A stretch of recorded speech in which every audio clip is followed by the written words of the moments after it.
Bonjour, dans cette vidéo, je te propose de revoir tout le cours sur la notion de multiples, de diviseurs et de nombres premiers. L'objet de cette séquence est de te rappeler et de t'expliquer les éléments les plus importants du chapitre. Plus précisément, on verra les ensembles d'entiers, on donnera une définition du multiple et donc du diviseur, les propriétés qui l'accompagnent et on parlera enfin un petit peu des nombres premiers. Pour préparer un contrôle ou un examen, ceci ne suffira pas. Évidemment, il te faudra encore t'entraîner avec de nombreux exercices. Pour le cours, on peut commencer. Alors, dans ce chapitre, on va travailler quasi exclusivement avec des nombres entiers. Donc, il est important de définir les ensembles de nombres entiers. Il y en a deux. Il y a d'abord l'ensemble des entiers naturels. Un nombre entier naturel, c'est un nombre entier, donc qui n'a pas de partie décimale, et qui est en plus positif. L'ensemble des entiers naturels se note n, n comme natural, en allemand naturel. L'ensemble des entiers naturels comprend donc tous les nombres 0, 1, 2, 3, 4, etc. On peut donc par exemple noter que 4 appartient à n. n, l'ensemble des entiers naturels, 4 appartient à n. Mais par exemple, 2,6, lui n'appartient pas à n. De même que moins 3, qui est un entier, mais ce n'est pas un entier naturel car il est négatif, et on a dit que l'ensemble des entiers naturels comprend que les entiers positifs, eh bien moins 3 n'appartient pas à n. Passons aux entiers relatifs. Eh bien un entier relatif, c'est un entier tout court, j'ai envie de dire, car c'est un entier qui peut être soit positif, soit négatif, c'est relatif. Et l'ensemble des entiers relatifs est noté Z, Z comme Zahl en allemand, qui veut dire compter. Alors l'ensemble des entiers relatifs, Z, donc démarre des entiers donc très très loin vers moins l'infini, et puis ensuite on se rapproche de 0, donc c'est cette série-là qui est notée dans l'ensemble, moins 3, moins 2, moins 1, 0, et après on retrouve tous les entiers naturels. Ce qui veut dire que, eh bien, par exemple 5, qui est un entier naturel, est également un entier relatif. On peut écrire que 5 appartient à Z. Mais contrairement à tout à l'heure où on avait exclu moins 3 des entiers naturels, eh bien là par contre on peut dire que moins 3 appartient bien à Z. Par contre, si on y met une virgule, moins 3,14 par exemple, eh bien lui n'appartient pas à Z. Lui c'est un nombre décimal négatif. Attaquons-nous maintenant au sujet qui nous intéresse le plus dans ce chapitre, c'est la notion de multiple et de diviseur. Elle est complètement liée, on va tout de suite comprendre pourquoi. Parce que lorsqu'on définit un multiple, eh bien en fait on définit également un diviseur. Si tu as deux entiers, A et B, dire que A est un multiple de B, eh bien cela signifie que B est un diviseur de A. Par exemple, 15, c'est bien un multiple de 3. Mais en disant ceci, je dis également que 3 divise 15, donc que 3 est un diviseur de 15. J'ai envie de dire c'est strictement la même chose, c'est juste affaire de goût. Enfin, c'est plus précisément affaire de contexte, ça va dépendre dans l'exercice. On sera plutôt dans l'idée de travailler avec des multiples, dans un autre de travailler avec des diviseurs. Mais on peut passer de l'un à l'autre sans problème. En tout cas, qu'est-ce qui définit un multiple? Eh bien, on dira que A est un multiple de B s'il existe un entier, qu'on va appeler K, tel que A égale K fois B. Qu'est-ce que ça signifie ça? Bien, ici on a dit que 15 est un multiple de 3. Cela voudrait dire que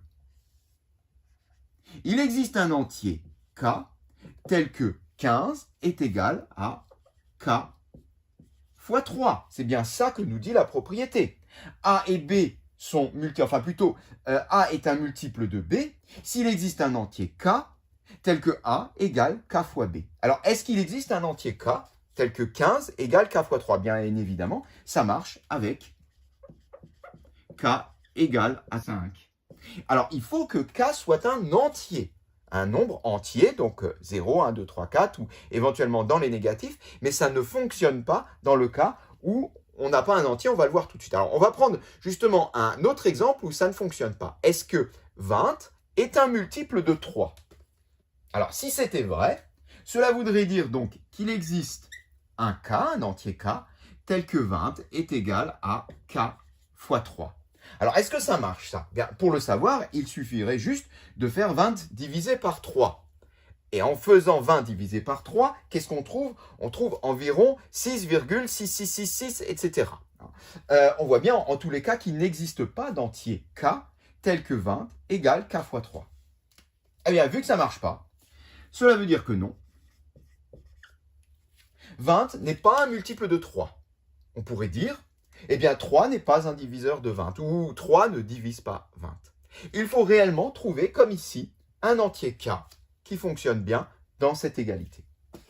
Alors, un dernier petit exemple, rapidement, pour voir si tu as compris. Est-ce que 42 est un multiple de 7? Cela signifierait donc quoi? Cela signifierait que 42 est égal à k multiplié par 7. Il existe bien un entier k tel que 42 égale k fois 7. Alors, est-ce que ça marche, ça? Oui, absolument, ça marche, avec k égale à 6. Puisque 6 fois 7, 42. Il existe donc un entier k tel que 42 égale à k fois 7.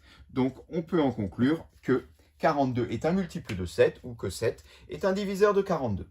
Alors, en conséquence, voici une petite propriété assez simple à comprendre et on va l'appliquer sur un exemple. Cette propriété nous dit que la somme de deux multiples de A est elle-même un multiple de A. Donc, si je prends un multiple de A, je prends un autre multiple de A, je les additionne, j'obtiens une somme, un résultat, eh bien, cette somme est un multiple de A. On va essayer. Bien, je vais prendre 9, qui est un multiple de 3.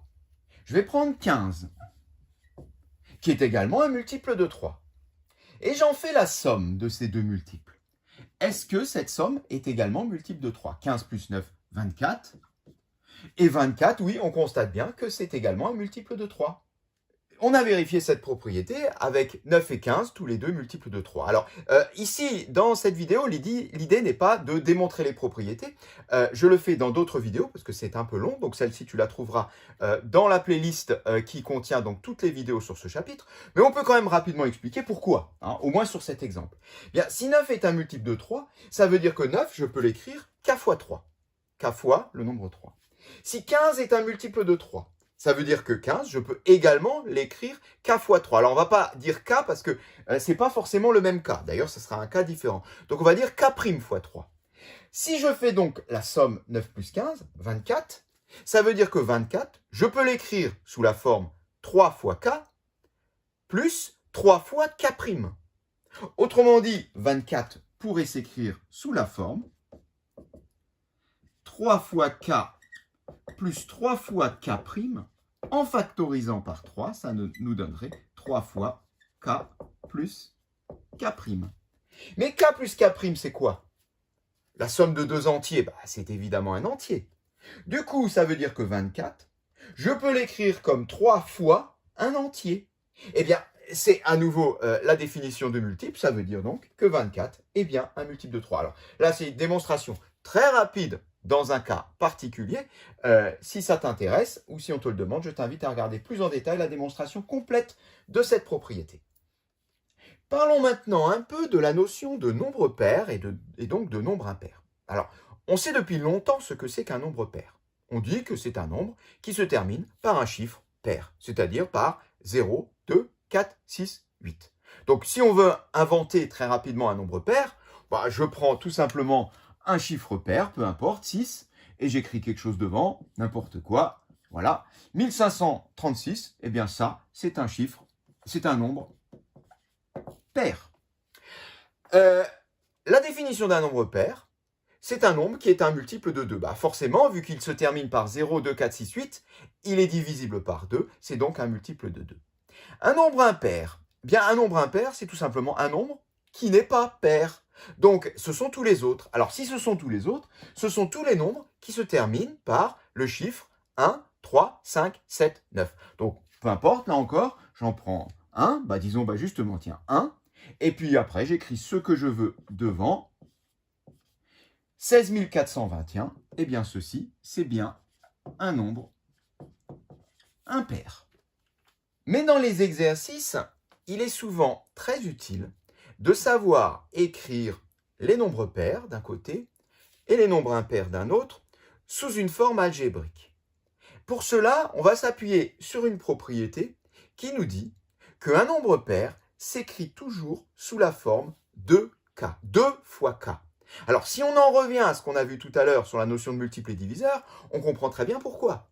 Vu qu'un nombre pair est un multiple de 2, ça veut forcément dire qu'il existe un entier k, tel que ce nombre peut s'écrire k fois 2 ou 2 fois k. C'est pour ça que tous les nombres pairs peuvent s'écrire sous la forme de k. Si je prends par exemple le nombre 26, bon, on est d'accord que ce nombre, il est pair puisqu'il se termine par un 6, eh bien, je peux l'écrire 2 fois quelque chose.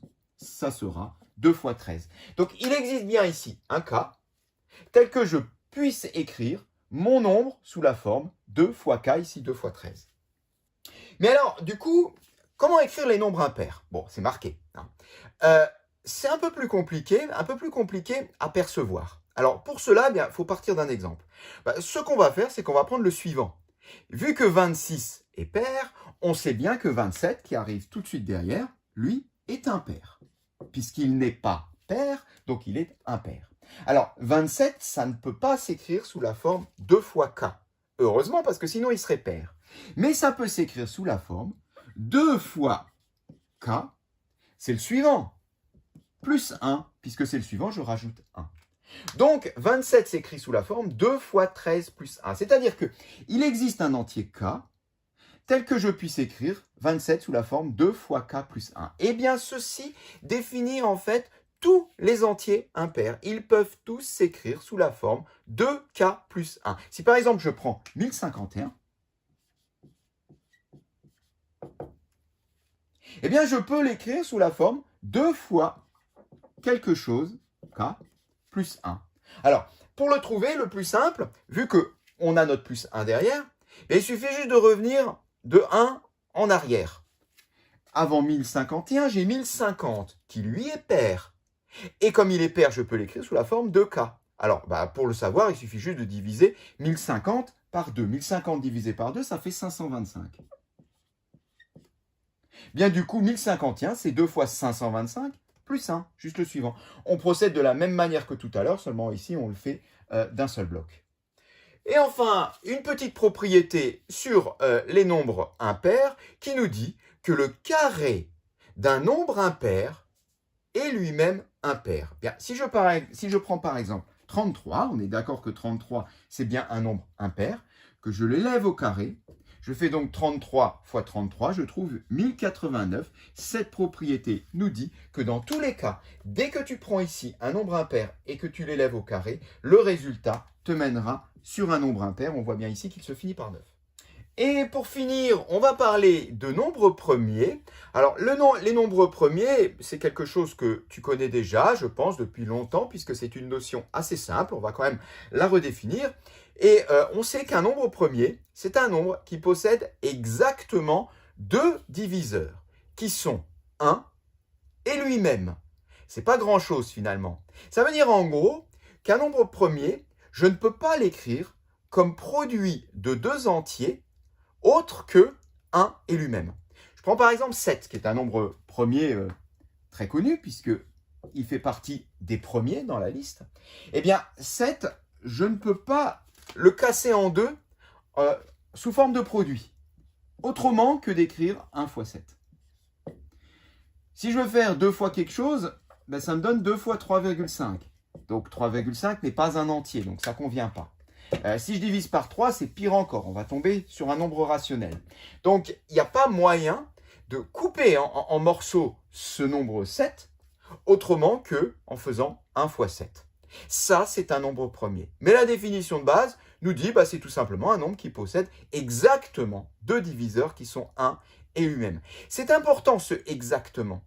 Parce que ça veut dire qu'il faut qu'il en possède deux de diviseurs et qu'ils soient différents. Du coup, on va éliminer un nombre parmi la liste des nombres premiers. Parce que le nombre 1, par exemple, on aurait envie de dire que le nombre 1 est premier. Parce que c'est pareil, je ne peux pas le couper en morceaux, autrement que d'écrire 1 fois 1. Mais le problème, c'est que le nombre 1, il n'a pas exactement deux diviseurs. Il a comme diviseur 1, forcément, puisque c'est 1, et il a comme diviseur lui-même. Mais lui-même, c'est aussi 1. Ce qui fait qu'il n'a plus qu'un seul diviseur qui est 1. Donc on élimine 1 de la liste des nombres premiers. Le tout premier nombre premier, c'est 2. Le suivant, c'est 3. Puis arrive 5, puis notre 7, 11, 13, 17, 19, 23, etc. Tu vois là la liste de tous les nombres premiers et cette liste est infinie. Elle ne s'arrête jamais. Alors, les nombres premiers sont utiles dans bien des situations, mais on va en voir une, qui nous permet de décrire sous une décomposition unique n'importe quel nombre non premier. Et une propriété nous dit justement que n'importe quel nombre non premier peut se décomposer en produit de facteurs premiers. Et donc que cette décomposition est unique, alors à l'ordre des facteurs près. Alors, pour le comprendre, là encore, le mieux, c'est de voir un exemple. Si je prends 300, alors 300, on est d'accord qu'il n'est pas premier, puisqu'il se termine par 0, donc il est déjà au moins divisible par 10. Il en a tout plein des diviseurs, 300 en fait. Mais notre propriété nous dit que je peux décomposer 300 en produit. Produit avec un S. Donc produit, ça va faire des choses comme ça. Avec ici des facteurs. Alors je ne sais pas jusqu'où. Et ces facteurs, ils sont comment? Ils sont premiers. Ça veut dire que chacun de ces nombres ici, eh bien, est un nombre premier. Alors ça paraît dingue, mais pourtant ça marche à tous les coups. N'importe quel nombre peut se décomposer en produit de facteurs premiers. Et pour 300, eh bien, la décomposition est connue. C'est 2 fois 2 fois 3 fois 5 fois 5. Alors tu peux essayer, tu fais 2 fois 2 fois 3 fois 5 fois 5, tu verras, tu tombes sur 300. Et on est bien d'accord que chacun de ces nombres ici sont tous des nombres premiers. Et ça marche avec n'importe quel nombre. Alors, pour arriver à ce résultat, bien, il y a une technique que je ne vais pas expliquer non plus dans le cours. Ici, c'est l'objet d'un savoir-faire, d'un exercice. Je t'invite également à visionner la vidéo qui correspond. Et pour finir, une notion qui est liée à la notion de nombre premier, c'est la notion de nombre premier entre eux. Alors, c'est presque la même chose, mais pas exactement. On dit que deux nombres sont premiers entre eux lorsque leur seul diviseur commun est 1. On est d'accord? Tu prends un nombre, il a plein de diviseurs. Tu prends un autre nombre, il a plein de diviseurs également. Il se peut que ces deux nombres aient finalement un ou l'autre diviseur qui soit en commun. Par exemple, celui-ci est divisible par 3 et celui-ci également. Donc ils seraient tous les deux divisibles par 3. Eh bien là, ils ne sont pas premiers. Parce qu'on nous dit que deux nombres sont premiers entre eux lorsque leur seul diviseur commun, c'est 1. C'est-à-dire pas grand-chose. Je prends par exemple 12 et 15. Est-ce que 12 et 15 sont des nombres qui sont premiers entre eux? Alors, 12, on sait qu'il est divisible, bon, bien sûr, par 1, par 2, par 3, par 4, par 6 et par 12. 15, alors 15, lui, est divisible par 1, bien sûr, par 3, par 3. Tiens, je crois déjà avoir dit ça. Eh oui, ces deux nombres sont tous les deux divisibles par 3. Donc, c'est mort. Ils ont un diviseur commun autre que 1. Donc 12 et 15 ne sont pas premiers entre eux. Alors on va essayer deux autres nombres, on va quand même essayer de s'en trouver deux qui sont premiers entre eux, et on va prendre 15 et 16. Bon, on va détailler un petit peu plus ici, et on va écrire la liste de tous les diviseurs de 15, tous les diviseurs de 16, et on va comparer. Alors, tous les diviseurs de 15, on l'a fait déjà tout à l'heure, on a dit qu'on a 1, qu'on a 3, qu'on a 5, et qu'on a bien évidemment 15. La liste des diviseurs de 16, alors on a 1, on a 2, pas 3, mais on a 4, pas 5, ni 6, ni 7, mais on a 8. Et enfin, on a 16.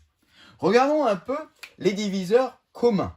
Et on va tous les encadrer. On va voir qu'il n'y aura pas grand-chose à encadrer. Alors, bien sûr, on reconnaît déjà 1. Ça, de toute façon, on prend n'importe quel couple de nombres, ils ont tous en commun 1. Je vais scanner en haut et je regarde si je le retrouve en bas. 3, je ne le retrouve pas en bas. 5 non plus. 15 non plus. Eh bien voilà, la liste s'arrête. 15 et 16 ont un seul diviseur en commun, c'est 1. 15 et 16 sont premiers entre eux. Et on va finir par une petite propriété définition, qui nous dit que, alors c'est vraiment une application de la notion de nombre premier entre eux aux fractions. Et qui nous dit, je reprends, qu'une fraction est irréductible, je ne peux plus la simplifier, à la condition que son numérateur et son dénominateur soient premiers entre eux. Et bien à partir de là, on va tout de suite et immédiatement pouvoir fabriquer très simplement une fraction irréductible. Et bien c'est en prenant les deux nombres qui sont là. Si je parle de la fraction 15 sur 16, et bien celle-ci, je ne peux pas l'écrire plus simplement, je ne peux pas la simplifier davantage. On dit que cette fraction est irréductible. Et cette séquence est terminée.